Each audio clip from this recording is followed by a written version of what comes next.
Libro de los Hechos, capítulo 3, versículo 17 y 18. Mas ahora, hermanos, sé que por ignorancia lo habéis hecho, como también vosotros, como también vuestros gobernantes. Pero Dios ha cumplido así lo que había antes anunciado por boca de todos sus profetas, que Jesucristo había de padecer. Así que en este punto ya Pedro deja de señalar las lecciones que habían surgido de la curación del cojo allá en el templo de Salomón.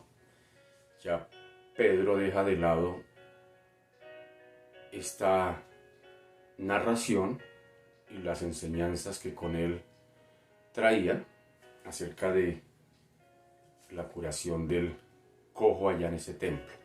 Es decir, ahora se va a dirigir a el pueblo de Israel.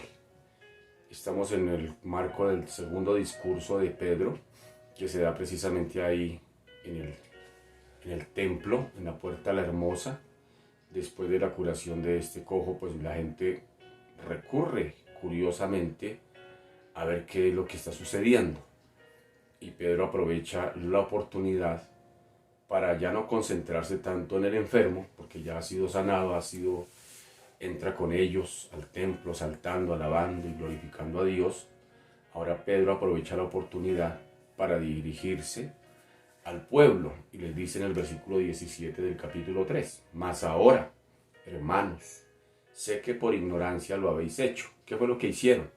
Pues crucificaron a su Mesías, mataron a su Mesías. Dice, como también vuestros gobernantes.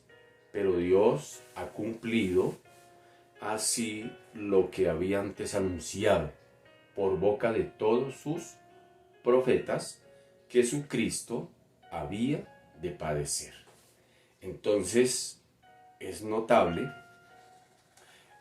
que ahora Pedro esté admitiendo la ignorancia del pueblo. Dice, mas ahora, hermanos, sé que por ignorancia lo habéis hecho. Y él les recuerda este acontecimiento y admite la ignorancia del pueblo como una especie de disculpa, digámoslo así, del horrendo crimen que el pueblo había cometido. Es decir, los está responsabilizando de su acto, sin embargo, lo hace de una manera muy inteligente. Es decir, les dice, sí, yo sé que ustedes hicieron esto por, eh, por ignorancia, y también incluye en el caso de los gobernantes, dice, mas ahora sé hermanos, que por ignorancia lo habéis hecho, como también vuestros gobernantes. Pero aquí también percibimos un eco de lo que Cristo mismo en la cruz había hecho como ruego a su Señor. Él en la cruz dijo, Padre, perdónalos porque no saben lo que hacen. Y mire que este perdón aquí en la cruz, el pueblo no lo pidió. El pueblo no estaba pidiéndole perdón a Cristo crucificado. Sin embargo, el Señor toma la iniciativa de perdonarles desde la cruz. Y ese ejemplo maravilloso de la gracia del Señor, que es un don inmerecido, que el Señor hace como quiere, que el Señor en su misericordia no mira méritos. Precisamente, si fuera por méritos, no sería por gracia. Si fuera por obra, no sería por gracia, porque la gracia es un regalo inmerecido. Así que pues aquí tenemos una bonita realidad, una bonita verdad y una bonita enseñanza de que a veces uno podría mirar, pero ¿por qué a este sí y a mí no? Entonces mire que a veces por eso nos dicen que si después de que éramos tan pecadores y tan malos y tan perversos en lo que hacíamos, y ahora que porque andamos con una Biblia debajo del brazo, entonces ya eso fue todo. A veces me viene a la mente este tipo que mató muchos niños y que el hombre ahora se dice que es pastor, está en la cárcel, ya lleva varios años, y que es pastor y está predicando. Entonces eso a la lógica humana dice, no, pero ¿cómo sí que después de ser tan malo ahora anda con una Biblia bajo el brazo y ya entonces ya Dios lo perdonó? Pues si se arrepintió genuinamente, si su arrepentimiento fue sincero, pues hermano, claro que sí. ¿Quién le quita a uno eso? Entonces mire que aquí vemos que hay un bonito ejemplo de gracia y Pedro lo copia. El Señor les dice desde la cruz, perdónalos, perdónalos porque no saben lo que hacen. Y Pedro ahora en su discurso pues dice, mas ahora hermanos, sé que ustedes crucificaron al Mesías, sé que ustedes lo hicieron por ignorancia y lo hicieron también sus gobernantes.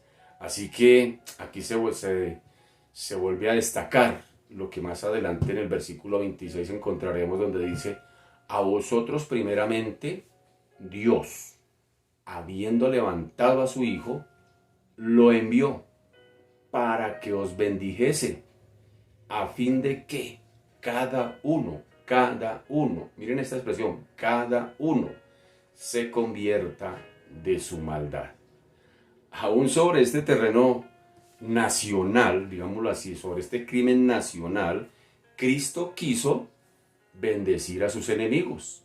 Dice, a vosotros primeramente, Dios, habiendo levantado a su Hijo, lo envió para que os bendijese. Y bien que todo ello, pues, no anula, no omite el hecho del juicio. Es decir, no les exime de la responsabilidad, especialmente en el caso de aquellos que habían endurecido su corazón. El Señor les está diciendo que les envía a su Hijo para bendecirlos. Sin embargo, no los exime de la responsabilidad que tenía. Así que por encima de su ignorancia, como bien dice Pedro, de los crímenes de estos hombres, Dios siempre llevará adelante su plan de redención. Y un plan de redención que incluye juicio.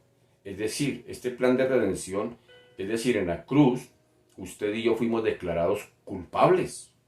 A veces hay quien dice, no, el Señor llevó todos mis pecados y Él me declaró inocente. Sí, por supuesto, pero el veredicto que pesaba sobre nosotros era culpable, con mayúscula, con negrilla, culpable. Ese era nuestro veredicto, pero Cristo toma nuestro lugar.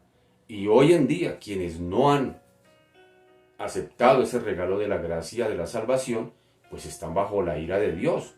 Romanos 1:18 nos lo dice. Dice que están bajo la ira de Dios todos aquellos que desobedecen al Señor. Es decir, no se puede omitir que el Señor ama al pecador. Sí lo ama, pero desde la perspectiva de que lo invita a que se arrepienta. Pero si no, si el pecador persiste, hermano querido, un día tendrá que hacerle frente a los juicios de Dios. Y es una gran realidad. Es decir, la humanidad sin Cristo está bajo la ira de Dios. Aunque puesta la ira, sobreabunda la misericordia. Puesto el pecado, sobreabunda la gracia. Y Pablo dijo entonces que pecamos para que abunde la gracia. Y digo, no, de ninguna manera. Ninguna manera, sino que pasa es que está abierta la posibilidad, abierta la invitación de parte de Cristo para que todo aquel que en Él crea no se pierda, sino que tenga vida eterna. La invitación está abierta. Así que el ser humano no tiene excusa de decir que un día tiene que presentarse delante de Dios y no lo sabía. Si no lo sabe por la palabra, lo sabrá por su conciencia, dice el mismo Romanos. Dice, su conciencia les dicta si es culpable o es inocente. Así que ningún ser humano mortal en esta tierra tiene la excusa de presentarse delante de Dios y decir, no, es que yo vivía por allá en el séptimo monte y allá nadie fue a predicarme y nadie me lo dijo. No, mi querido, no, porque su conciencia lo acusa o lo defiende. No hay excusa, mi hermano, no hay excusa, no hay excusa. Así que el Señor está dando oportunidad cada día para precisamente que la gente se arrepienta. Es decir, el mismo versículo 26 del capítulo 3 de Hechos, en este discurso, segundo discurso de Pedro, él está diciendo: a vosotros primeramente Dios, habiendo levantado a su Hijo, lo envió para que los bendiga. ¿A fin de qué? A fin de que cada uno se convierta de su maldad. Eso es arrepentimiento. Entonces, ¿sí ve? Hay un condicionado, viene una bendición, pero tiene que arrepentirse de su maldad. Entonces, en ese plan de redención todavía está vigente, pero también en ese plan de redención también viene el juicio de Dios. El amor por un lado, pero también el juicio de Dios. Es decir, Dios no va a eximir al ser humano de su responsabilidad. Aunque aquí el Señor diga: perdónalos porque no saben lo que hacen, aunque Pedro diga: lo hicieron por ignorancia, esto no los exime de su responsabilidad. El ser humano no es un robot, el ser humano no es una máquina, el ser humano es un ser pensante, inteligente, que razona, que sabe muy bien lo que hace. El Señor dice: perdónalos porque no saben lo que hacen. Claro que sí sabían lo que estaban haciendo, claro que sí. El pecador es consciente de su pecado, mi querido. El que tiene 3 mujeres sabe que no está bien. El que está robando en la empresa sabe que no está bien. El ladrón que está robando y lo cogen sabe que no está bien. Entonces, ¿por qué el ladrón se tapa la cara cuando lo cogen? ¿Por qué? ¿No se ha puesto a preguntar eso? ¿Por qué cada ladrón que está saliendo por televisión, él debería decir: mire, mamá, estoy triunfando, mamá, estoy saliendo por la tele? No, él se cubre. ¿Por qué? Porque su conciencia lo acusa, mijo. Su conciencia lo está acusando de que está haciendo algo que está pasando por las normas morales de Dios. Entonces, hermano, el ser humano sí es consciente de su condición moral delante de Dios y de su responsabilidad delante de Dios. Así que eso que es que yo no puedo, yo no sabía, que es que el demonio, que no es que mucha gente usa de tantos pretextos, de tantas excusas para querer de alguna manera omitir su responsabilidad delante de Dios. Eso, hermano querido, Dios no nos va a aceptar esas disculpas. Dice la misma escritura: no nos engañemos a nosotros mismos. Dios no puede ser burlado. Todo lo que el hombre siembra, eso segará. Dice por allá en Gálatas capítulo 6. Entonces, hermano, de Dios nadie se burla, hermano. Que Dios extiende su misericordia, su gracia, todo eso. Pero eso está dentro del carácter de un Dios justo. Si Dios no castigara al pecador, sería un Dios injusto. Si Dios no fuera a lanzar sus juicios sobre esta tierra, sería un Dios injusto. Precisamente Juan mismo lo dice en el libro de Apocalipsis y lo nombra de esta manera: los justos juicios de Dios. Los justos juicios de Dios. Así que, hermano, mucha gente dirá: no, Dios es tan bueno que no va a mandar a nadie para el infierno. A todos los va a meter en la misma chuspa, en la misma bolsa, porque ama tanto esta humanidad. Y Él sabe que somos así. Él sabe que somos así, que pecamos y no nos damos cuenta. No. A Dios no le podemos salir con comerciales, hermano querido. Verso 18 dice: pero Dios ha cumplido así lo que había antes anunciado. Mire que esto ya estaba anunciado. ¿Por quién? Por boca de los profetas, que su Cristo había de padecer. Así que, recalcando una vez más la divina necesidad, porque es una necesidad, la cruz, los rabinos de esas épocas posteriores solían distinguir entre el Mesías, es decir, el enviado, el ungido, que había de establecer el reino en gloria, pero también lo consideraban algunos rabinos como el siervo de Jehová. Es decir, está presentado por allá en Isaías, y le pongo esa tarea para que lo lea, Isaías 42 hasta el 53. Léase, y ahí está hablando del Mesías que vendrá, pero será un Mesías sufriente. Habría de sufrir por el pueblo, apuntándose también la idea de que es el siervo. No era más que el pueblo mismo visto en el proceso de la disciplina de los sufrimientos. Es decir, ellos esperaban un Mesías, pero victorioso, que viniera en caballo de guerra, que viniera a salvarlos políticamente de su opresión. Ese era el Mesías que Israel esperaba. Ellos no esperaban un Mesías que viniera a salvarlos de sus pecados, sino un Mesías que viniera a salvarlos del yugo del Imperio Romano. Por eso no admitían que ese Mesías viniese de Nazaret. Ellos esperaban, y por eso en las fiestas, especialmente en las fiestas judías, ellos tenían la expectativa de que en medio de esa fiesta iría a aparecer ese Mesías. Iría de repente a aparecer el Mesías y decir, este es. Por eso el recibimiento cuando el Señor viene, entrando a Jerusalén, Él va a tomar la corona, pero no la corona propiamente de oro y llena de esmeraldas y piedras preciosas como rey del Imperio Romano. No, Él viene a tomar una corona, pero una corona de espinas. El último domingo que entra allá, o el último día que entra allá a Jerusalén, donde sale todo el pueblo a las afueras y Hosana, bendito el que viene en el nombre del Señor. Ellos pensaban que Él venía a establecer el gobierno militar, el gobierno político, que ahora sí habría justicia social. Ese era el Mesías que ellos esperaban. El pueblo judío sí esperaba un Mesías, pero no como Dios le mandó. Ellos esperaban otro Mesías totalmente diferente. Por eso ellos no admitían que ese Mesías solamente viniera a perdonar pecados. No admitían que este Mesías viniera a lavar pies. No admitían que este Mesías viniera a favor del pueblo. No admitían que este Mesías viniera a morir en una cruz.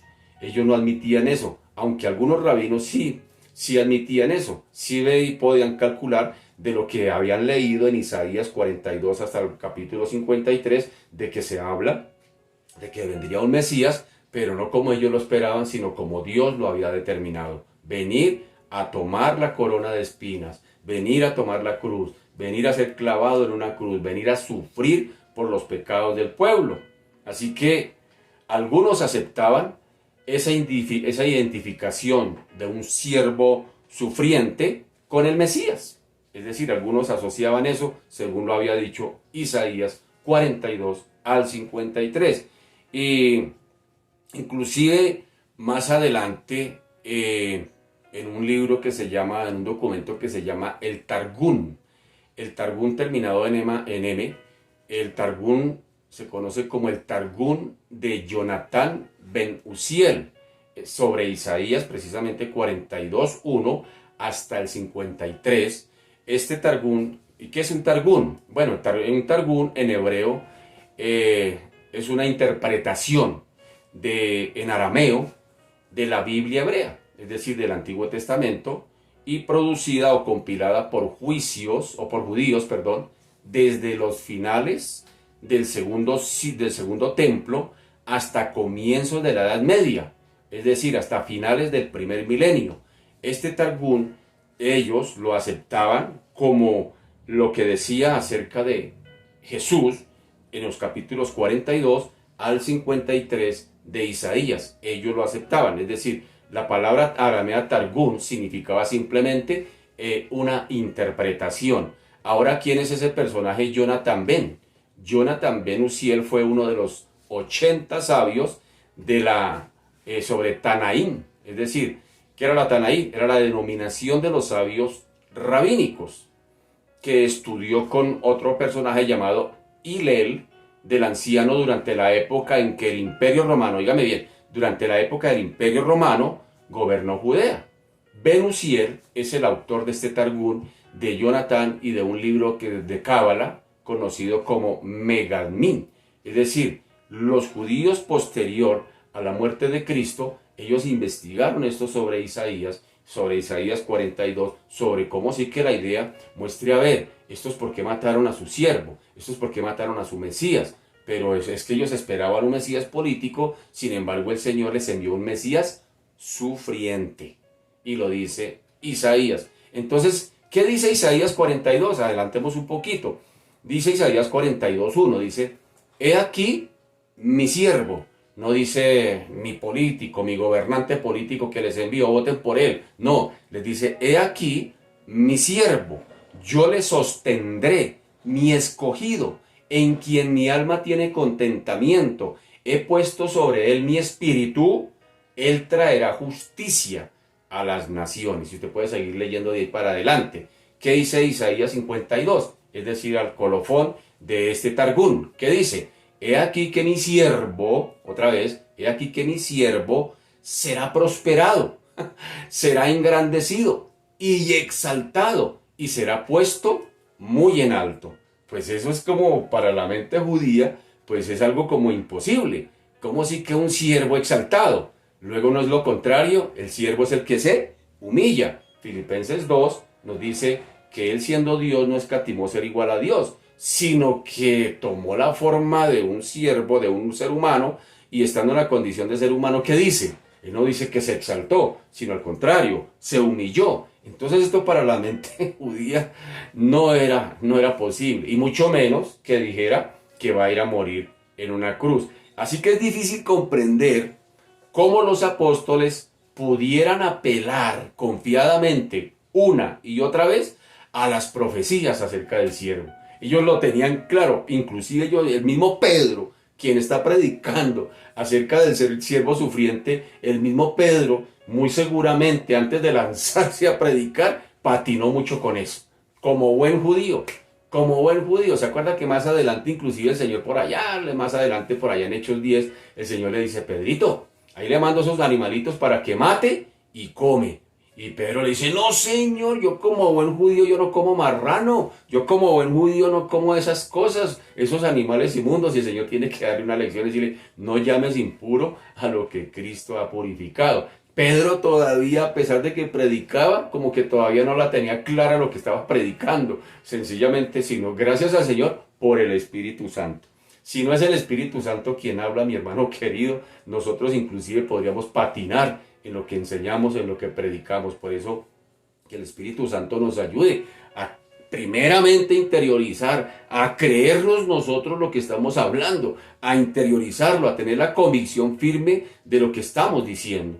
Porque uno no puede hablar de algo que no tiene, que no conoce. Entonces que Dios nos ayude a poder interiorizar esto y creer que verdaderamente hay un destino eterno, que verdaderamente hay un Dios justo que vendrá un día a poner este mundo en orden, a poner la casa en orden, digo yo. Así que era aquí difícil comprender eso, que los mismos apóstoles, en este caso Pedro, que está predicando, él una y otra vez creyera, pudiera apelar confiadamente a esas profecías sobre el siervo en el sentido mesiánico. Es decir, el siervo que vendría a salvar, pero no de la manera que ellos esperaban, sino de la manera que Dios había determinado. A no ser, seguramente, muy seguramente ellos hubiesen podido copiar el asunto de creer en un siervo sufriente si hubiesen visto que la mayoría del pueblo lo hubiera admitido. Pero, sea como sea, lo importante es que los apóstoles habían sido aleccionados, es decir, instruidos, guiados. ¿Por quién? Nada más y nada menos que por el maestro de maestros. En el mismo sentido, él mismo les enseñó y aplicaban aquí toda esa confianza o con confianza la profecía de Isaías 52. Es decir, ellos, el Señor mismo les había enseñado, el Señor mismo les había explicado, el Señor mismo los había leccionado, el Señor mismo les había dado indicaciones y ellos aceptaban de primera mano la profecía de Isaías 52 acerca de Jesús como el Mesías profetizado. Entonces mire que eso causa impacto primeramente en los apóstoles. Ellos primeramente tienen que tener claridad de lo que ellos van a explicar, de lo que ellos van a enseñar acerca de su Mesías. Así que podía Pedro decir con razón que todos los profetas habían hablado del Mesías sufriente. ¿Podría Pedro decirlo con toda la certeza? Ya hemos visto que el tema se desprende precisamente, sobre todo en Isaías capítulo 42 a 53. Y ellos lo sabían muy bien, los judíos, como buenos judíos estudiosos de las Escrituras, conocían muy bien todo lo que decía Isaías. Pero Zacarías lo pone desde otra figura, otro profeta. Se conoce como profeta de los profetas menores. Este profeta, sin embargo, habla de Jesús no como un siervo, sino ahora él habla como un pastor. Mire que habla como un pastor que fue vendido por 30 monedas de plata y a quien el mismo Señor hirió y que lo levantó y que, o que más bien, que un pueblo se levantaría contra él. El mismo Zacarías, hablando de Cristo, lo coloca, lo presenta como un pastor que entre otras era un oficio menospreciado por el pueblo judío. Entonces, si a usted dice que usted viene alguien que no es tan agraciado a salvarle, pues eso como que a usted no le causa impacto. Pero si usted le dice que viene un hombre poderoso de guerra a salvarlo de un peligro, pues usted confía. Entonces mire que Zacarías fue más al extremo. Zacarías lo pone en el vínculo de lo que los judíos mismos menosprecian. Y él mismo dice por allá en Zacarías 11, mire, leámoslo. Dice Zacarías 11, Zacarías 11:11 dice: y fue deshecho en ese día, y así conocieron los pobres del rebaño que miraban a mí, que era palabra de Jehová. Y les dije: si os parece bien, dadme mi salario, y si no, dejadlo. Y pesaron por mi salario 30 piezas de plata. Y me dijo Jehová: échalo al tesoro, hermoso precio con que me han apreciado.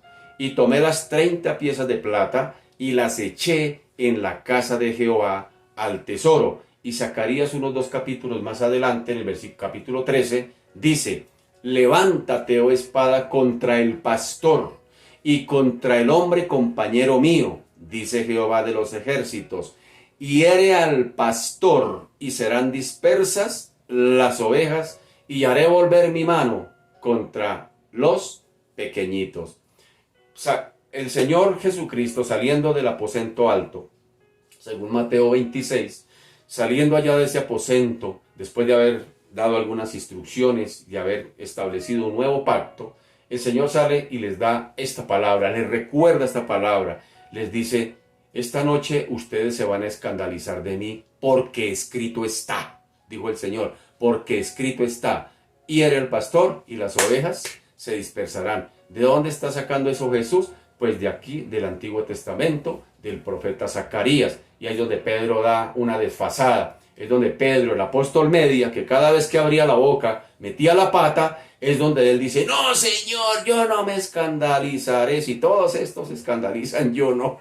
Y el Señor le dice: ay, Pedrito, mi chinito querido, yo en usted no confío. Te amo a ti, Pedrito, pero no confío en ti. Esta noche tú me vas a negar 3 veces. Y Pedro: no, Señor, contigo para las que se sea, para hasta la muerte si es posible. Y cuántas veces nosotros también decimos lo mismo, ¿no? Sí, Señor, para las que sea contigo, Señor.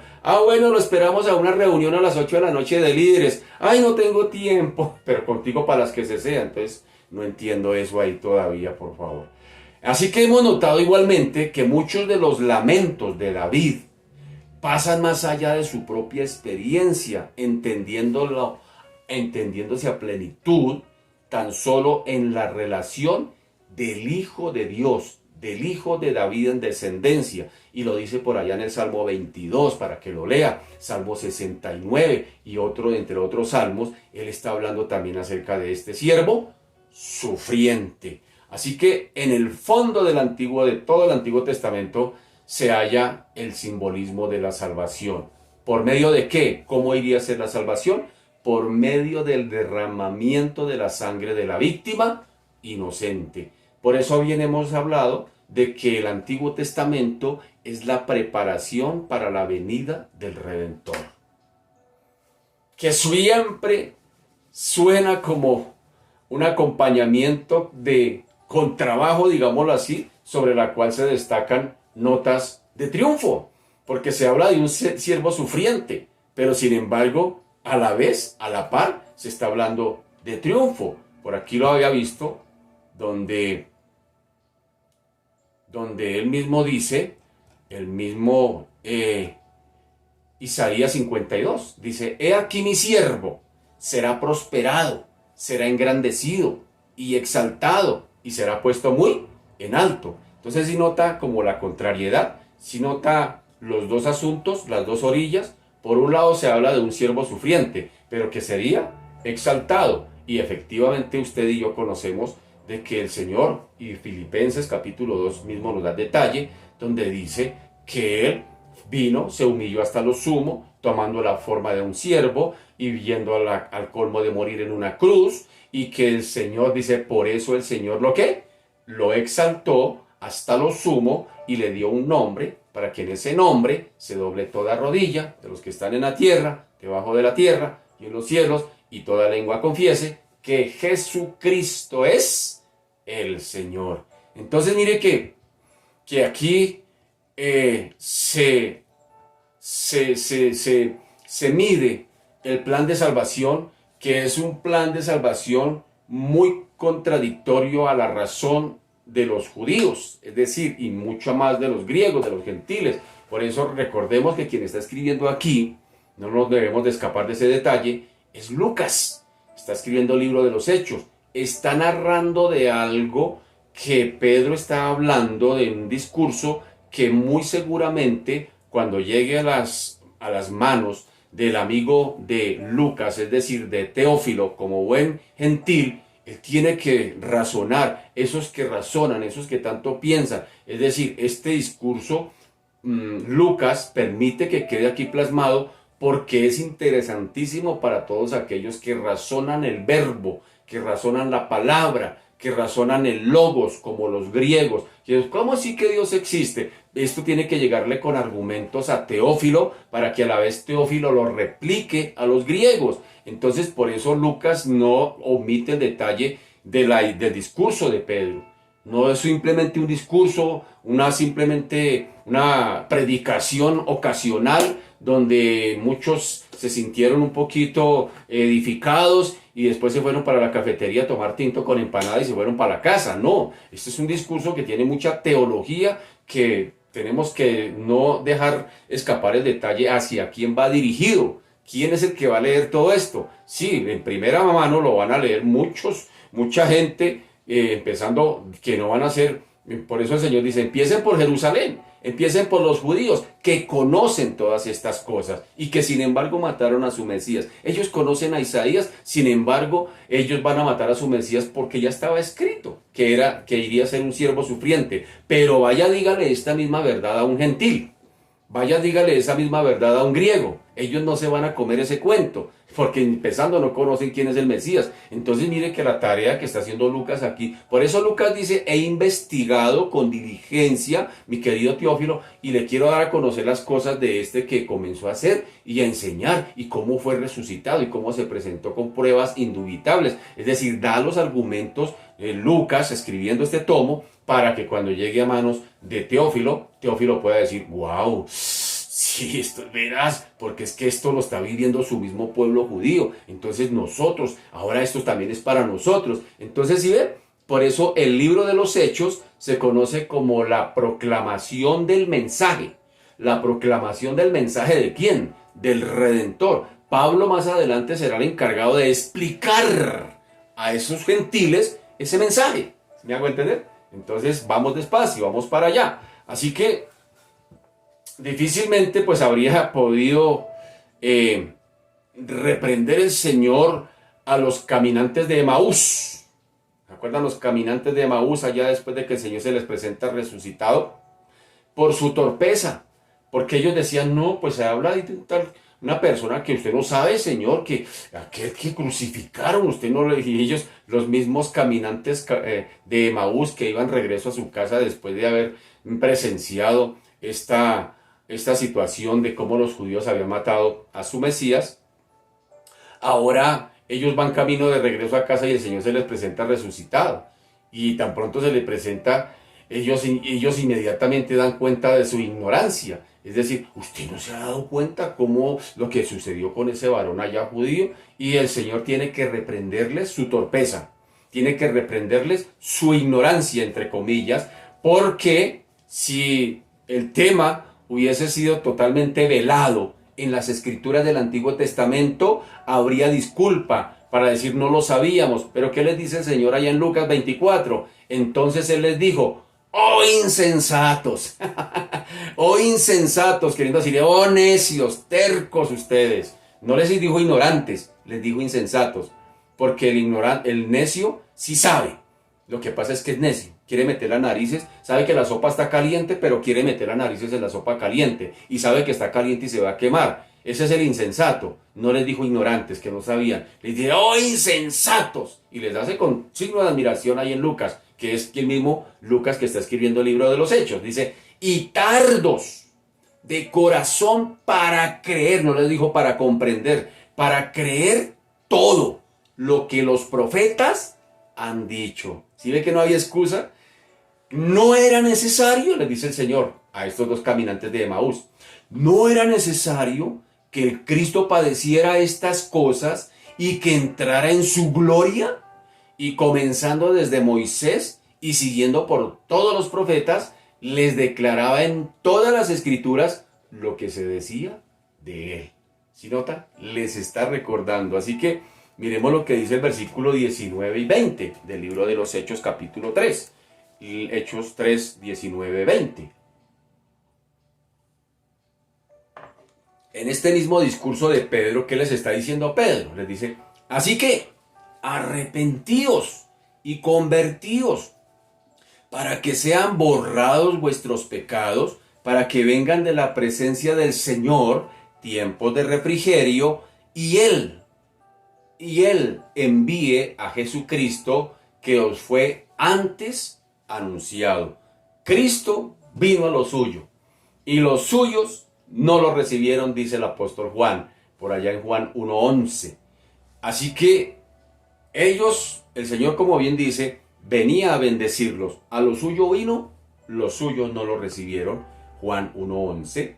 Así que se perdieron, se estaban perdiendo de todas estas bendiciones que Él estaba dispuesto, el Señor estaba dispuesto a derramar sobre ellos. Sin embargo, la expresión el determinado consejo de Dios que encontramos en el capítulo 2, versículo 23, allí pues sencillamente esto ya Dios lo había determinado, que habría de bendecir a su pueblo, que habría de enviar a Jesús para bendecirlos. Sin embargo, estos habían menospreciado todo esto, habían echado a la borda, por la borda, el plan de bendición que Dios había propuesto para ellos.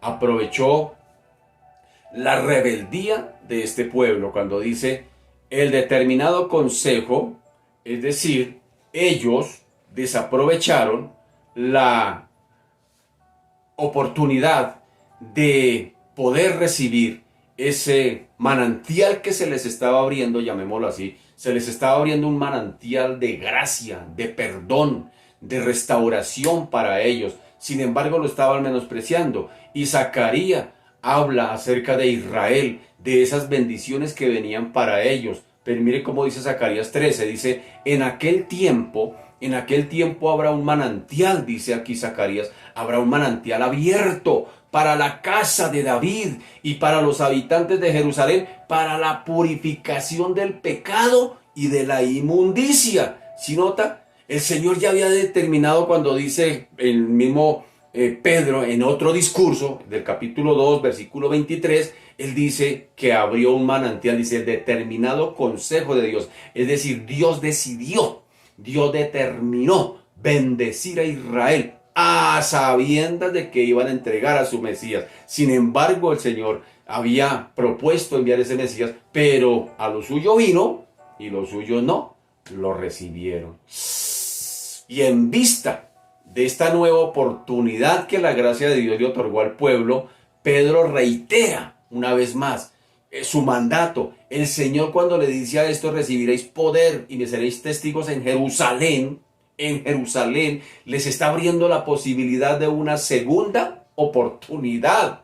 Y por eso Pedro aquí les está diciendo en este capítulo, les está diciendo, arrepiéntanse, conviértanse. Es decir, reconozcan su condición de pecadores y el Señor les lavará, el Señor les perdonará, pero tienen que arrepentirse. Es decir, mira hasta dónde alcanza la gracia, hasta dónde alcanza la gracia. Es decir, todos somos merecedores, o no mejor merecedores, sino más bien receptores de la gracia del Señor, porque la gracia es un don inmerecido. Sin embargo, hasta el día de hoy la gracia del Señor se derrama sobre el pecador que viene a Él, sobre aquel que se arrepiente, que reconoce su condición. Mire que, ¿qué más pecadores que el pueblo de Jerusalén, que habían el Señor determinado mandar un Mesías para bendecirlos, y sin embargo esto lo mataron? A lo suyo vino y los suyos no lo recibieron, y se abre el panorama. Versículo 12 dice, mas a los que creyeron en su nombre, a los que aceptaron su sacrificio prácticamente, a esto les dio derecho de ser hechos hijos de Dios. Mire qué privilegio tan tremendo que tenemos usted y yo. Así que es un cambio de actitud, completamente de actitud, lo que necesitaba el pueblo, de parte del pueblo de Israel, para volver a retomar, digámoslo de esta manera, las bendiciones que Dios había propuesto para ellos. Solo un cambio completo de actitud de parte de Israel, volviéndose los rebeldes al Mesías que antes habían despreciado, podría traer la presencia del Señor ahora exaltado, no derrotado, no muerto en la tumba, sino ahora podrían recuperar esa relación con Cristo, y un Cristo ya no en una tumba, repito, sino de un Cristo resucitado, de un Cristo exaltado, glorificado a la diestra del Señor. Así que esos tiempos del refrigerio de los que está hablando Zacarías, en aquel tiempo habrá un manantial abierto para la casa de David y para los habitantes de Jerusalén, para la purificación del pecado y de la inmundicia. Cuando se habla de tiempos de refrigerio, o quizá tiempos, digámoslo así, tiempos, voy a ponerlo en este caso, tiempos de demora de sentencia. Es decir, hay un juicio, por eso estamos hablando de que Dios es justo, y sus justos juicios el Señor los tiene que determinar. Pero hasta el día de hoy, digámoslo así, hay tiempos de refrigerio, en los cuales el Señor todavía está esperando que el pecador se arrepienta. Luego Jesús, el Mesías designado aquí por Dios, ese Mesías es enviado con autoridad, ungido, podría ser enviado otra vez para la consumación de su obra. Es decir, va a volver a ser enviado.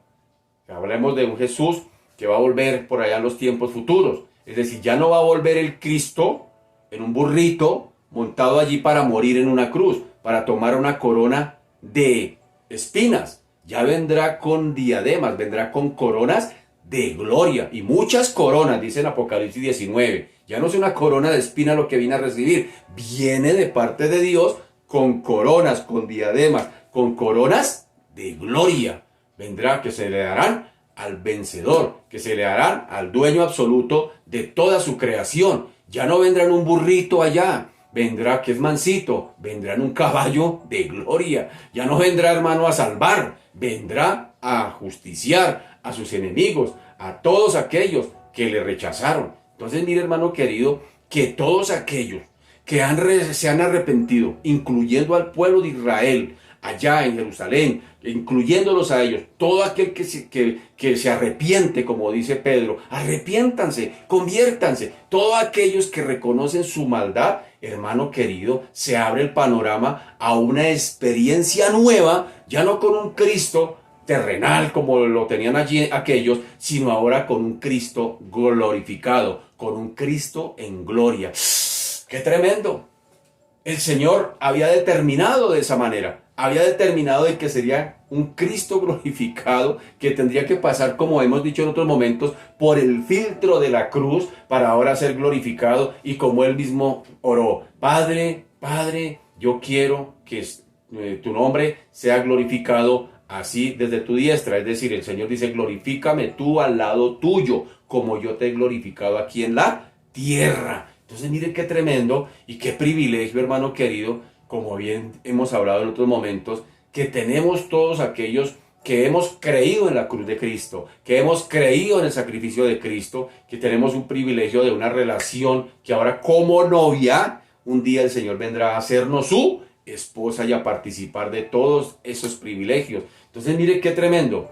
Así que, hablando históricamente, acerca de la oferta y de gracia y de perdón, pues no fue aceptada por todo Israel.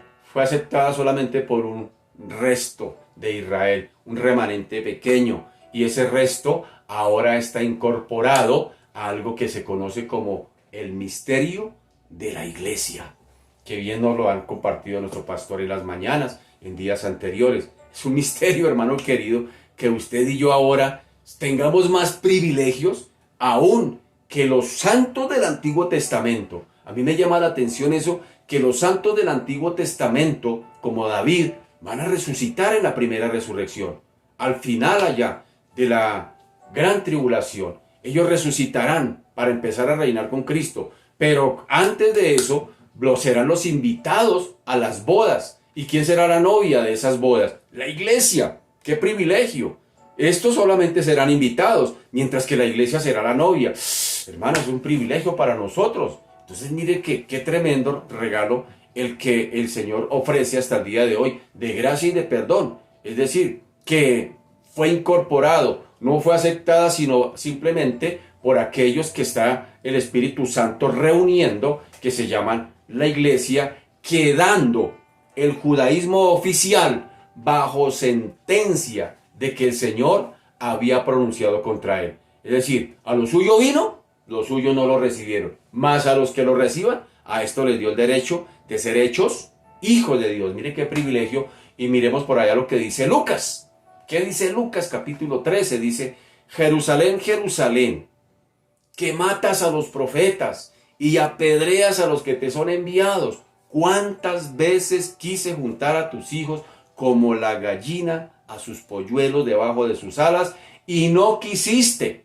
He aquí vuestra casa os es dejada desierta, y os digo que no me veréis hasta que llegue el tiempo en que digas: bendito el que viene en el nombre del Señor. Y aquí no estaba hablando del Domingo de Ramos.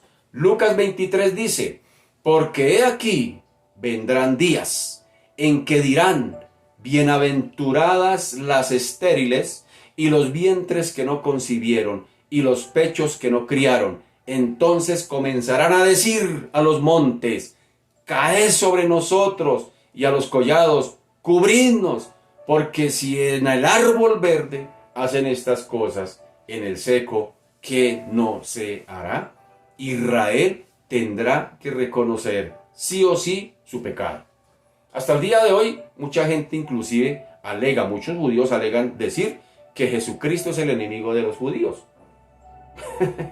Y estos oídos tuvieron que escuchar eso de parte de un judío, y un judío adinerado. Y él dijo: no, señor, el enemigo de los judíos se llama Jesucristo. Así lo dijo abiertamente, y estos oídos tuvieron que escucarlo a viva voz. Entonces mire qué tremendo hasta el día de hoy, cómo el pueblo judío sigue rechazando a su Mesías. Pero un día tendrán que reconocer. Por eso el Señor dice: y todo ojo le verá, y toda lengua confesará que Jesucristo es el Señor. Y está hablando de su pueblo, que un día tendrán que reconocerlo. Y eso va a ser por allá, al final de la gran tribulación, después de que sean purificados. Esta sentencia también, inclusive, esta de Lucas, ya tuvo su cumplimiento. Cuando Lucas dice: Jerusalén, Jerusalén, que matas a los profetas. Dice: he aquí vuestra casa os es dejada desierta, y os digo que no me veréis hasta que llegue el tiempo en que digáis: bendito el que viene en el nombre del Señor. Esta profecía que el Señor mismo le determinó a su pueblo se cumplió cuando Jerusalén fue destruida por los romanos en el año 70 después de Cristo. Sin embargo, ha de venir una época cuando todo Israel será salvo. Y esta salvación en el ámbito nacional ha de distinguirse aquí netamente de lo que reciben los israelitas, que en esta dispensación, digámoslo así, creen en el Señor. Es decir, para ser salvos juntamente con sus hermanos gentiles, ahora, es decir, todo aquel israelita que el día de hoy se convierta al Señor, todo judío que se convierta al Señor, no pasan a ser un grupo aparte. ¿Qué pasan a ser? Pasan a ser miembros de la iglesia. óigame bien, de la iglesia. Es decir, todo israelita que se convierta al día de hoy antes del rapto de la iglesia, se convertirá en la iglesia del Señor juntamente con los gentiles, como los que no son judíos, como miembros de la iglesia se convertirán. Aunque desde luego la base será siempre creer en la obra de la cruz.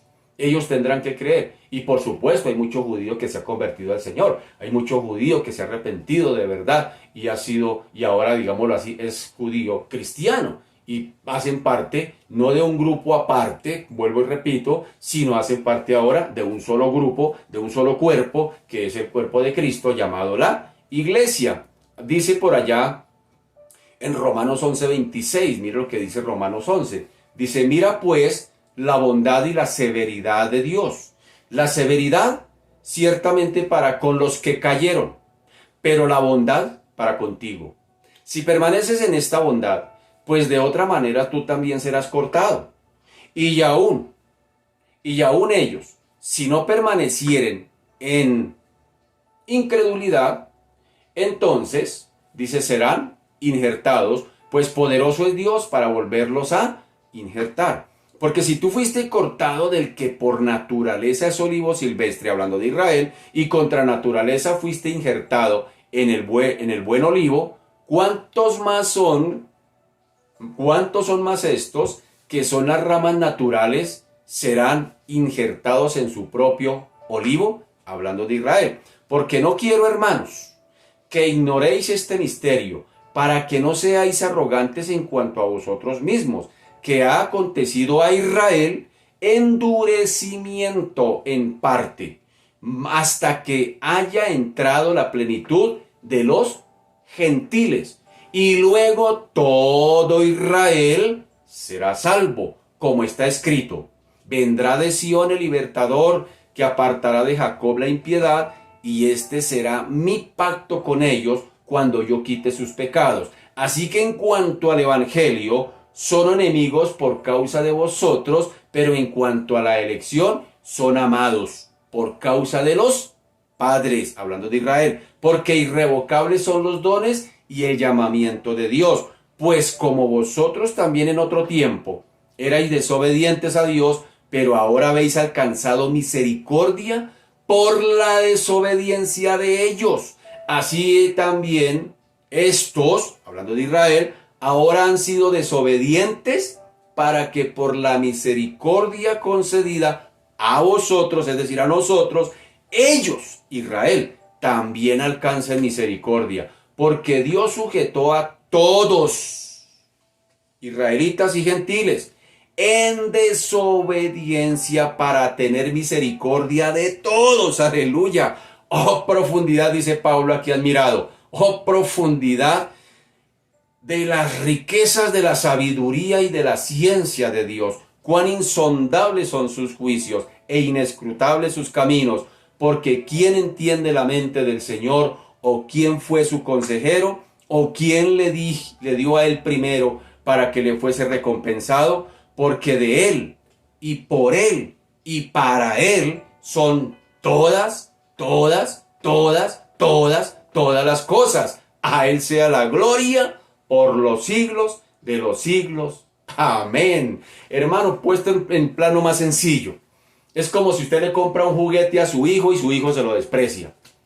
Se lo desprecia. Entonces, ¿qué hace usted con el juguete? Se lo quita y va y se lo da al hijo del vecino. Y el hijo del vecino lo va a apreciar. Y entonces su hijo dice, no, papito, venga, me arrepiento por haber botado mi juguete. Entonces ahora usted de los dos hace un solo hijo, un solo pueblo. ¡Qué tremendo el Señor! Dice 2 Corintios 3:14. Pero el entendimiento de ellos se embotó. Porque hasta el día de hoy, cuando leen el antiguo pacto, les queda el mismo velo no descubierto, el cual por Cristo es quitado. Y aún hasta el día de hoy, cuando se lee a Moisés, el velo está puesto sobre el corazón de ellos, porque cuando se conviertan al Señor, el velo se quitará. ¿Y qué dijo el Antiguo Testamento el profeta Zacarías acerca de todo esto?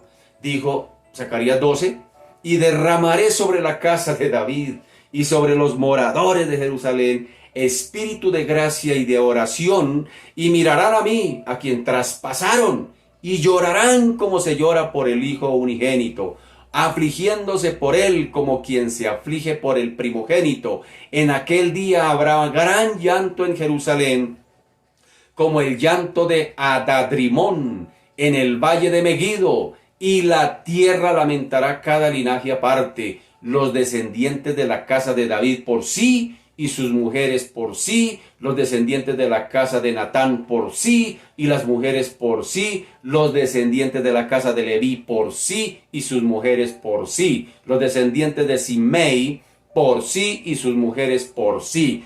Todos los otros linajes, cada uno por sí, y sus mujeres por sí. En aquel tiempo habrá un manantial abierto para la casa de David y para los habitantes de Jerusalén, para la purificación del pecado y de la inmundicia.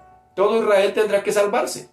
Eso ya está, el Señor es su pueblo. Y Él dijo, yo conozco los que son míos y nadie los arrebatará de mi mano.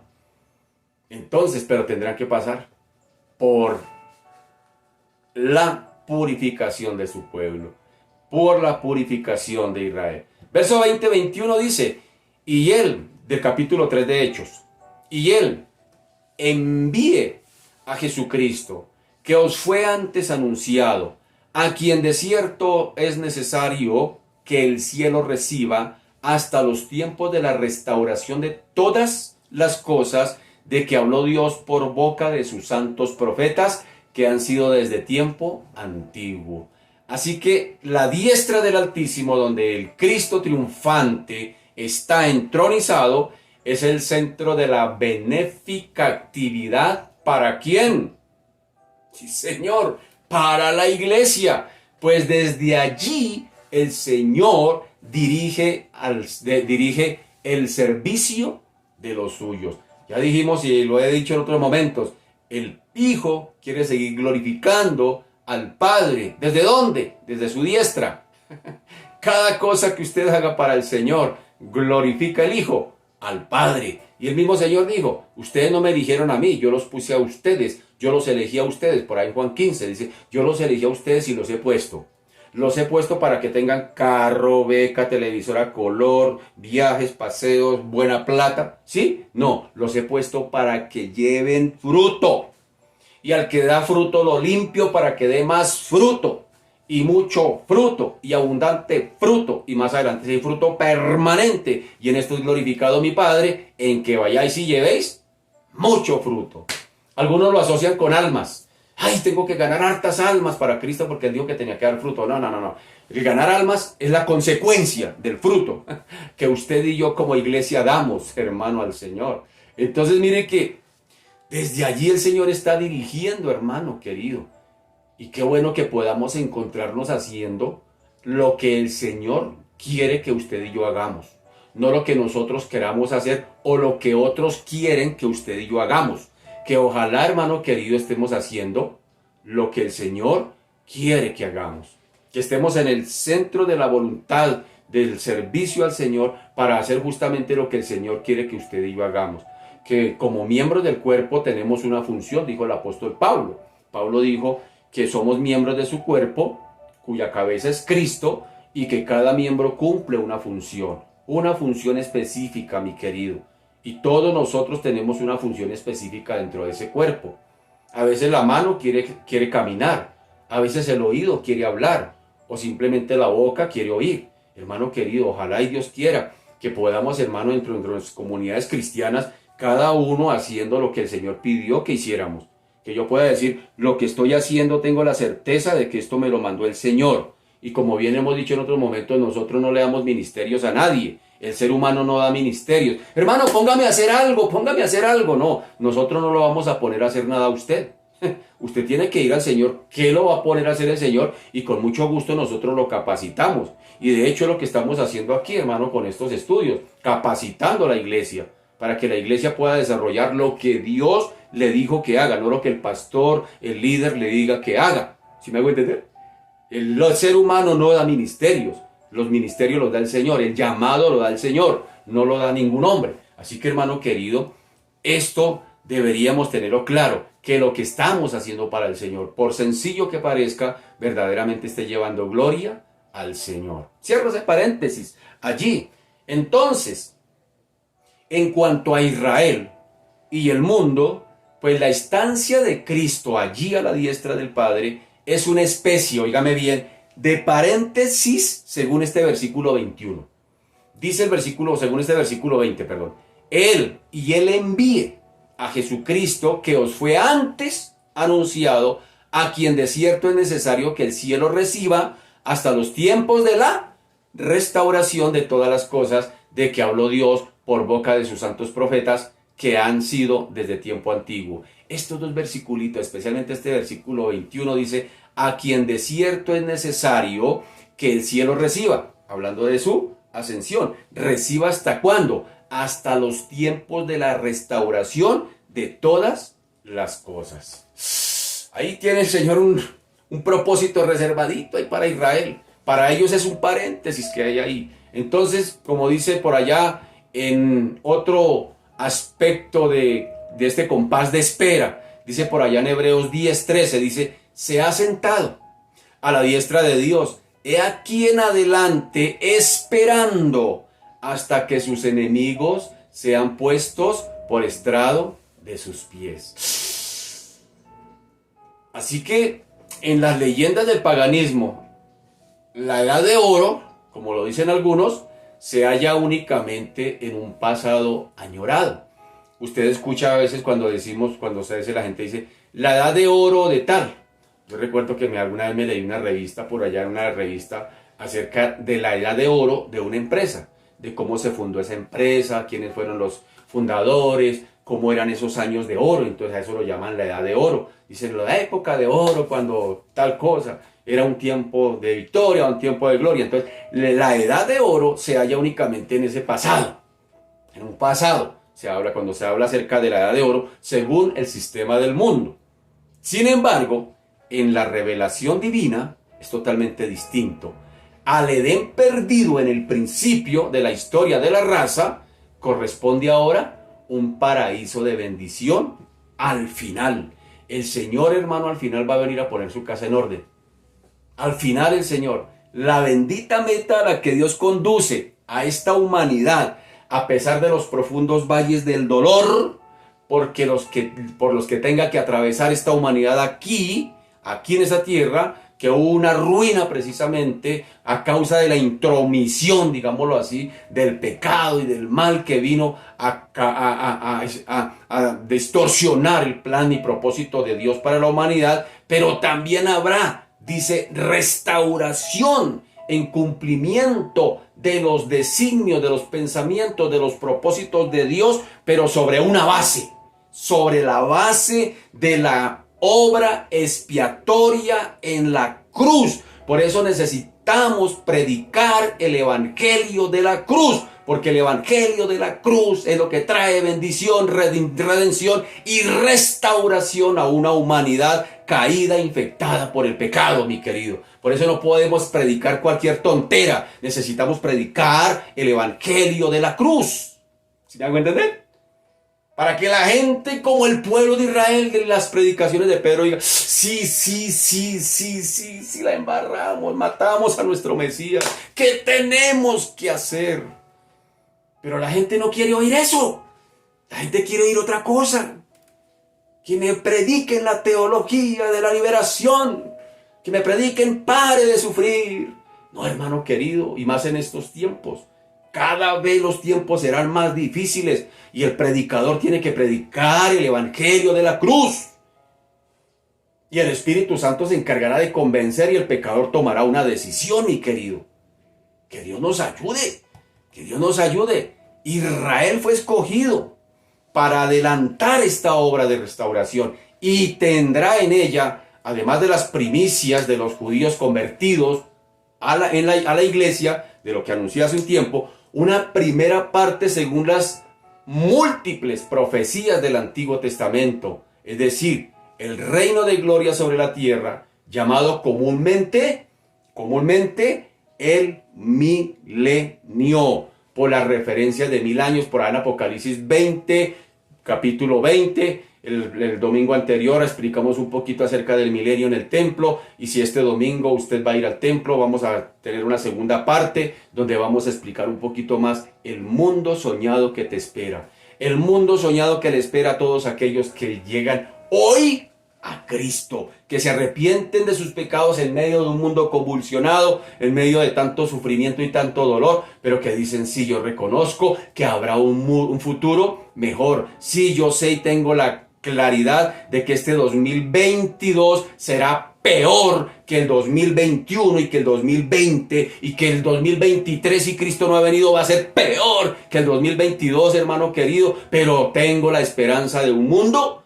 mejor. ¿Porque me lo dijo quién? Porque me lo dice la palabra del Señor, es palabra del Señor mismo. El mismo Señor lo prometió, aún siendo allí la culminación del proceso histórico de la tierra vieja.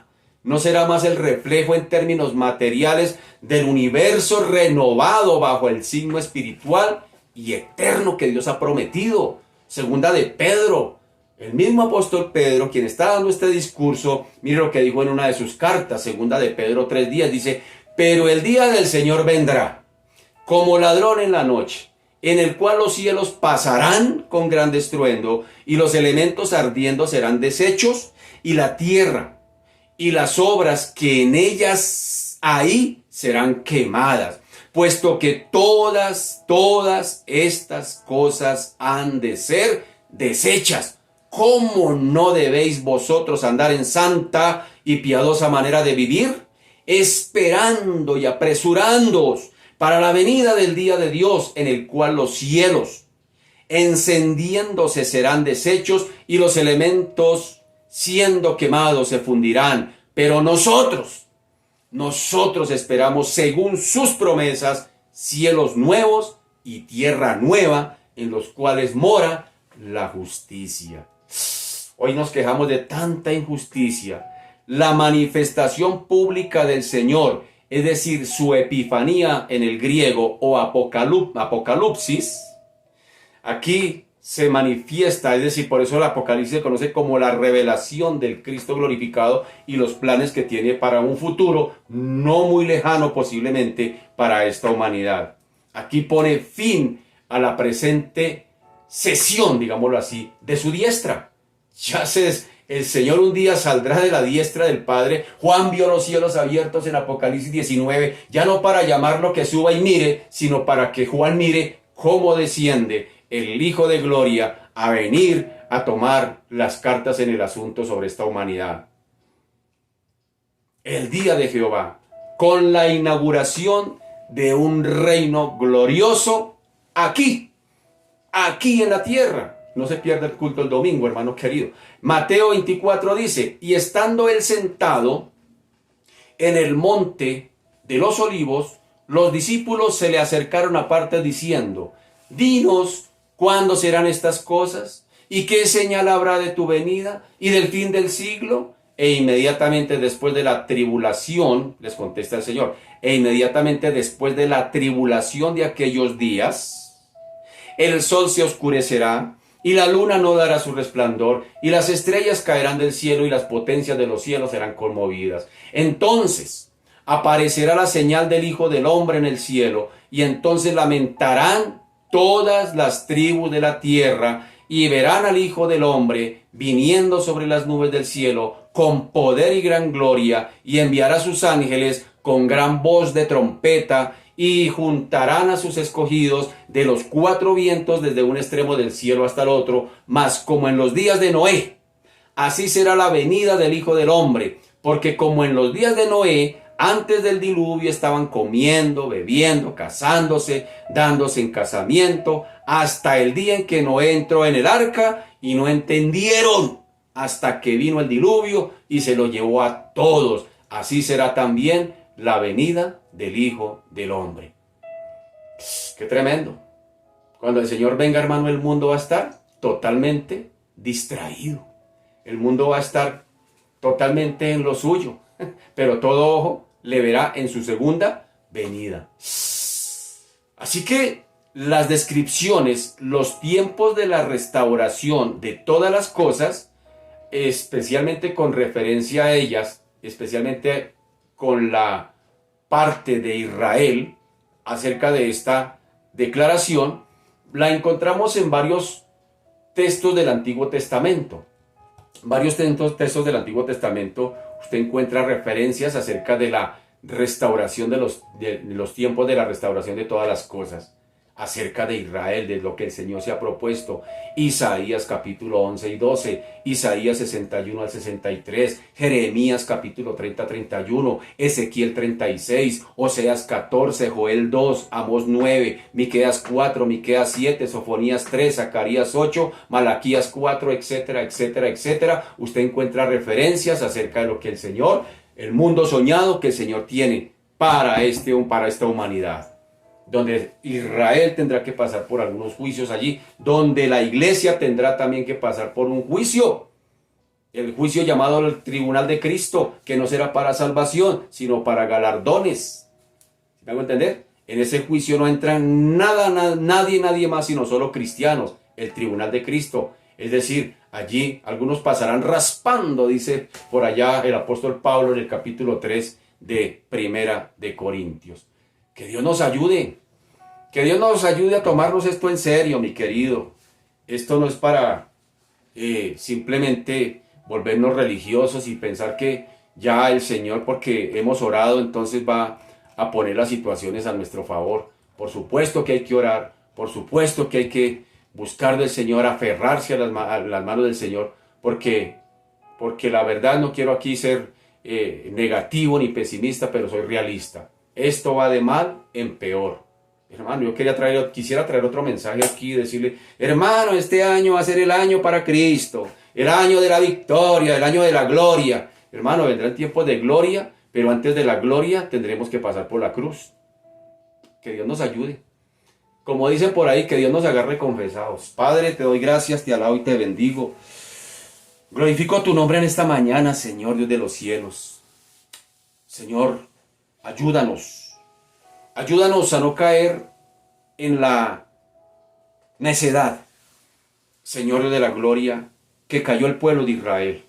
Esa necedad, bendito Señor Dios de la gloria, que viendo a su Mesías, el que tanto esperaban, Señor, la necedad los llevó a crucificar a su Mesías. Sin embargo, estaba dentro de tu kairos, estaba dentro de tu tiempo con el propósito de que esto se diera así. Es más, tú mismo dijiste, dice el apóstol Pedro, que era necesario porque tú ya habías determinado ese consejo. Tú ya sabías y tenías todo planeado de esa manera. Pero Señor de la gloria, Señor, nos diste la oportunidad de reconocer nuestro pecado. Nos has dado la oportunidad de tomar decisiones. Hoy por eso clamo a ti, bendito Señor de la gloria, porque nos lleves a tomar las mejores decisiones. Que nos lleves a reconocer, bendito Señor, que somos pecadores, que necesitamos de un Salvador, que no nos podemos salvar por sí mismos. Hoy todo el mundo quiere irse para el cielo, bendito Señor de la gloria. Todo el mundo, Señor, quiere echar para el cielo, pero aquí en la tierra no quieren nada con el Dios del cielo. Y el Señor es tan justo que no va a llevar a nadie a su cielo, donde nadie quiso estar, y mucho menos con quien no quiso estar. Así es la justicia de Dios. Eso tiene que ver con el carácter de un Dios justo. Si Dios fuera de otra manera, pues sencillamente sería un Dios alcahuete, como ya hemos dicho en otros momentos. Señor Dios de la gloria, gracias porque la oportunidad de salvación está presente hasta el día de hoy. Que hay esperanza para quienes son tus hijos. Que hay esperanza para todo aquel que se arrepiente y viene a ti hoy, para mañana, Señor. Por eso, Dios de la gloria, hoy clamo a ti, Señor, por las familias. Clamo a ti por los vecinos, clamo a ti por los compañeros de trabajo, clamo a ti por los gobiernos de esta tierra, por todos aquellos, Señor de la gloria, que rehúsan creer en ti, creer a tu palabra, que todavía hasta el día de hoy, Señor de la gloria, no son ignorantes, porque el texto nos está diciendo claramente que estos fueron necios, no ignorantes, Señor de la gloria. Por eso, Dios de los cielos, la gente por necedad simplemente es una excusa para querer justificar su incredulidad. Así pasó con los líderes religiosos del tiempo de Jesús. Ellos voluntariamente eligieron, sencillamente, Dios de la gloria, no creer en ti. No porque fueran ignorantes, sino porque, Señor, voluntariamente Señor, usaron de ese elemento para, Señor, justificar su incredulidad, su rechazo hacia ti. no era ni siquiera la incredulidad, porque sí creían. Inclusive los mismos líderes judíos sí creían, porque Nicodemo viene una noche a donde está Jesús a escondidas y le dice: Señor, sabemos, maestro, sabemos. ¿Sí ve que sí sabían? El mismo Nicodemo, en representación del Sanedrín, él dice: sabemos que vienes de Dios. Qué tremendo testimonio que da un líder religioso. O sea que todo el mundo sabe que hay un Cristo que vino a salvar y que un día volverá en gloria a poner la casa en orden. Todo el mundo lo sabe, todo el mundo lo sabe, todo el mundo lo sabe. Así que no hay excusa. No hay excusa. Por eso los justos juicios de Dios, como dice el apóstol Juan, se darán, y son justos juicios. Es decir, porque Dios ya ha dado una advertencia. Es más, como acabamos de leer, como en los tiempos de Noé, la gente estará tan enredada que ni cuenta se van a dar. Cuando se den cuenta es que ya están bajo ese juicio de Dios, pero después no pueden culpar a Dios porque Dios ya lo ha advertido. De hecho, si hoy estoy predicando aquí, Dios está advirtiendo a esta humanidad. Un día alguien verá esto. Alguien lo rechazará, alguien lo aceptará, pero Señor, es mi tarea anunciarlo, es mi tarea compartirlo, es mi tarea predicarlo, Señor de la gloria, y cada cual elegirá. Señor, ayúdanos a tomar la mejor elección.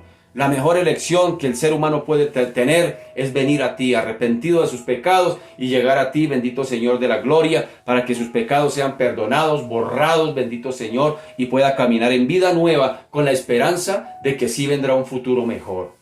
Esto no hay esperanza para el que rechaza a Cristo. El que rechaza a Cristo sí dice: esto está de mal en peor, pero no hay esperanza. Pero nosotros los hijos de Dios decimos: sí, esto está de mal en peor, pero tenemos una esperanza de un futuro glorioso. Padre, te damos gracias, te bendecimos, glorificamos tu nombre, y a ti sea la gloria, Padre, en el nombre de Jesús. Amén y amén.